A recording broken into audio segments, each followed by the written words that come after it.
Diane Jutras a 36 ans et sans le vouloir, Diane détient un record unique au Québec dont elle ne tire d'ailleurs aucune gloire. Elle est la championne du remariage. En 14 ans, Diane s'est mariée 5 fois. Ses unions étaient courtes, en moyenne 2 ou 3 ans. Diane ne tenait pas à divorcer, mais les comportements de ses maris l'y ont forcé. C'est pas parce que j'aimais ça, divorcer. J'aimais pas divorcer. Sauf que pourquoi essayer de me vendre l'idée? J'ai vu tellement de bonnes femmes comme ma propre mère endurer 15 ans de temps à se faire battre, à se faire marteler verbalement, puis ça se peut pas. Je voulais pas passer ça, je l'ai vu avec ma mère. Diane a vécu une enfance traumatisante dans la pauvreté et la violence. Toute jeune, à l'âge de 9 ans, Diane avait l'habitude de fuir la maison familiale pour ne pas se faire battre par son père. L'alcoolisme de celui-ci le rendait violent et cruel. Elle et ses 8 frères étaient effrayés et démunis devant cet homme. Diane a été bouleversée lorsque Marcel, le plus vieux de ses frères, à l'âge de 10 ans, a voulu tuer leur père. Marcel nous raconte cet événement dramatique. J'ai pris un couteau de boucher dans le tiroir, puis j'avais le couteau dans les mains de même. Puis moi, je broyais, moi aussi, puis je broyais en tabarouette. Puis là, j'ai dit, maman, j'ai regardé ma main dans les yeux, j'ai dit, je vais aller le tuer. Dites-moi oui, maman, dites-moi oui. Puis là, ma mère a eu un petit moment d'hésitation, elle m'a amené à dire non. Mais si par malheur, elle m'aurait dit oui, il était dans la salle de bain après battre Diane dans le bain. Je rentrais dans la salle de bain, puis je mettais le couteau dans le corps. Pour fuir cette vie de cauchemar, Diane quitte la maison à l'âge de 15 ans. Elle travaille comme serveuse, puis comme mannequin pour Tony Roman. Sa beauté lui décroche d'ailleurs le titre de Miss Vieux Montréal en 1971. Et 2 ans plus tard, à l'âge de 21 ans, Diane se marie sur un coup de tête. Elle est complètement envoûtée par Richard, un bel homme mystérieux. Elle ne le connaît pas, mais quelle importance. Ce mariage allait certainement lui faire oublier la misère de son enfance. Diane ne tarde pas à se rendre compte qu'il est très jaloux et violent. Comme son père, il la bat. Il lui fracture la mâchoire et tente à 2 reprises de la tuer. Diane n'en peut plus. Elle divorce après 3 ans de vie commune. J'ai vécu ça très, très dur parce que moi, je me voyais avec lui pour le restant de mes jours. Je crois à l'institution du mariage, à la vie, à la mort, le meilleur et le pire. Alors, disons que je me divorçais, mais je ne l'acceptais pas. Même si le premier mariage s'est soldé par un divorce, Diane n'accepte pas de demeurer célibataire jusqu'à la fin de ses jours. Elle est jeune, elle veut une famille. 1 an après son divorce, alors qu'elle est vendeuse d'automobiles, elle rencontre Dominique. Son allure imposante, son style macho sécurise Diane. C'est un peu par esprit de vengeance qu'elle l'épouse. C'était un peu comme mon protecteur. Je le voyais comme ça. Puis aussi, là-dedans, j'ai vécu un peu de vengeance vis-à-vis de mon premier mari. Je me suis dit, toi, tu as voulu me faire mal, puis tu as voulu m'en faire arracher. Mais lui, il va me défendre, puis tu ne pourras plus jamais t'approcher de moi. Diane part vivre son second roman d'amour en Italie le 8 janvier 1977. Mais son bonheur ne dure pas longtemps. Au hasard d'une conversation, elle apprend que son époux est un redoutable aventurier. Elle a peur de lui. Elle revient donc à Montréal. 10 mois après son 2e mariage, Diane se retrouve au palais de justice pour un autre divorce. Fini les mariages, pense Diane. 2e divorce, je l'ai vécu un peu plus aisément. Quand on a vécu un au préalable, c'était plus facile, mais je pense que c'est allé me chercher plus profondément. Dans ce sens que là, je me suis révoltée, puis je me suis dit, bon, ben là, ça fait, ça n'a pas marché, ça ne marchera plus, jamais. Mais j'ai eu un coup de foudre encore. Et la ronde des mariages continue. Diane a le coup de foudre pour un original qui, un jour où elle circule en voiture, l'incite à s'arrêter sur le bord de la route pour l'embrasser passionnément sans lui demander son avis. L'impétuosité de Pierre la déconcerte complètement. Mais Diane est à la fois séduite et choquée. Elle s'en souvient très bien de ce moment. Franchement, c'est pas qui je suis, hein? Non. Ouais, c'est ça, va, tiens, pas de moi. Ouais, tiens, parfait. On se consultera, monsieur. Franchement, il y a du culot. Oh! Ben, c'est comme ça que j'étais enragée aussi. Et Diane adore Pierre. Il est tendre et sait l'écouter. Pour la première fois de sa vie, elle a confiance en un homme. Ils se sont épousés 2 ans après leur rencontre mémorable, le 5 juillet 1980. Leur première fille, Tania, était déjà née et un second enfant annonçait sa venue.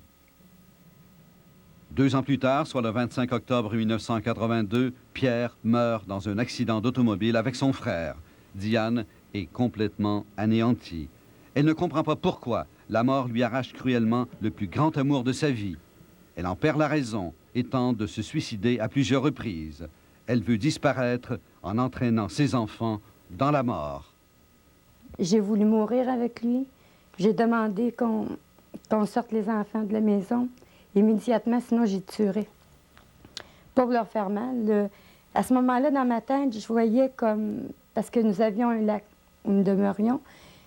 Puis je me voyais partir avec les deux enfants puis se mettre une espèce de brique là, assez lourde pour nous emmener toutes les trois au fond pour rejoindre Pierre en haut. Je rêvais une fois que mon père, qui est décédé, était venu dans ma chambre et il m'avait pris dans ses bras. Tania, la fille de Diane, n'accepte pas la mort de son père. Elle le voit partout. Elle fait un rêve dans lequel son père vient la chercher pour l'amener au paradis. Et cela bouleverse Diane. Je me suis réveillée. Quel beau rêve au paradis. C'est merveilleux, au moins, t'es contente d'être venu. Personne ne peut deviner l'intense douleur qui ronge Diane. Seuls ses amis intimes comme André connaissent son drame. Elle voulait voir personne. Elle vivait quoi? Elle était très, très solitaire.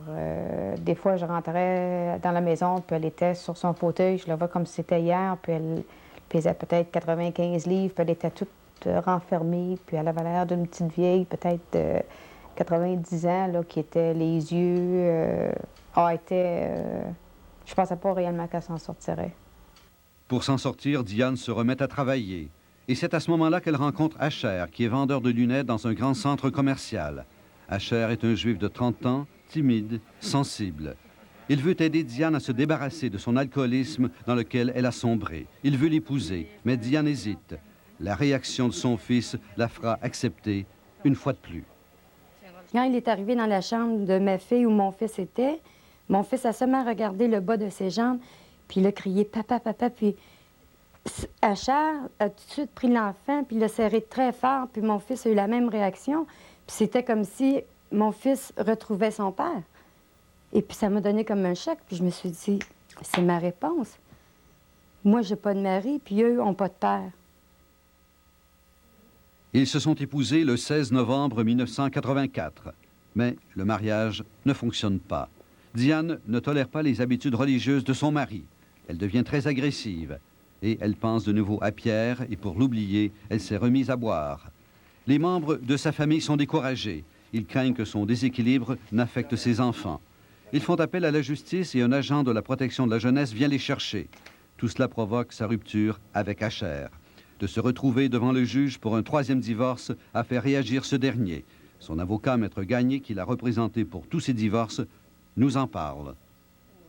Je me souviens que le juge avait été très surpris et qu'il avait formulé certains commentaires qui n'étaient pas désobligeants, mais qui étaient, disons, critiques. Est-ce que vous pouvez élaborer? Je me souviens pas des termes exacts, là, mais le juge était très surpris de voir qu'une personne aussi jeune avait eu déjà 4 maris. Face aux derniers événements de sa vie, Diane s'aperçoit qu'elle n'a plus le choix. Pour se sortir de son impasse psychologique et pour retrouver ses enfants, elle entreprend une cure de désintoxication et se remet en forme. Sa foi profonde en Dieu lui donne le courage nécessaire pour passer au travers. Et devant la détermination qu'elle démontre pour retrouver son équilibre, le juge lui remet enfin ses enfants 4 mois plus tard. Ne condamnez pas et vous ne serez pas condamnés. Remettez et vous sera remis. Donnez et l'on vous donnera. Et depuis ce temps, c'est devenu une tradition chez Diane de lire la Bible tous les dimanches en famille. Tout au long de sa période de désintoxication, André, son premier amour d'adolescente, se rapproche d'elle. André a connu tous les maris de Diane et il a même gardé ses enfants à l'occasion. Diane ne s'oppose pas à sa demande en mariage et pour la 5e fois, elle convole en juste noces le 21 septembre 1987. Et après 5 mariages, y aura-t-il un 6e mariage? Je serais prête à recommencer encore. Je viens de très, très loin. Puis j'avance tout le temps vers la lumière, comme. Puis ça fait mon affaire que le monde le sache à part de ça. Parce qu'il y en a des déprimés là, un peu partout aussi, puis des femmes qui se disent « Moi, je suis plus belle » ou « J'ai 2, 3 enfants, puis j'ai pas d'argent, puis je peux pas me trouver de job, puis non, non, la vie est belle, puis donne-toi la chance, puis le boum. Puis c'est comme ça. Il faut prendre ça comme ça. Et si Diane ne s'oppose pas à l'idée de se remarier une 6e fois, c'est peut-être à cause d'une prédiction qu'on lui a faite à 20 ans. En effet, une diseuse de bonne aventure lui a prédit 7 mariages.